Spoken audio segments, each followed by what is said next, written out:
আমার ওসিয়তনামা, আমি মারা গেলে মাইকে মৃত্যুর কথা ঘোষণা করবেন না।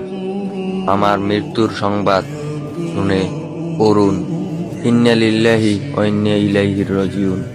আর যখন শুনবেন আমি নাই, তখন সূরা ফাতিহা একবার, সূরা ইখলাস 3 বার পড়বেন। যত তাড়াতাড়ি সম্ভব আমাকে দাফন করার চেষ্টা করবেন। আর কারো জন্য আমার লাশ ফেলে রাখবেন না। সবাই আমার জানাজায় আসবেন। কারো কাছে আমার কোনো ছবি থাকলে দয়া করে ডিলিট দিয়ে দিবেন। আর কারোর সাথে কোনো অন্যায় করে থাকলে ক্ষমা করে দিবেন। আমার মৃত্যুর পর পিথা অনুযায়ী কোনো প্রকার কুলখানি 40 বা মৃত্যুবার্ষিকী পালন করবেন না।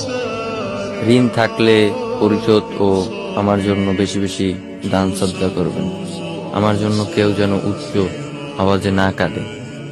আর যখনই তুমি দোয়া করবে সেই দোয়ায় আমাকে শামিল করো।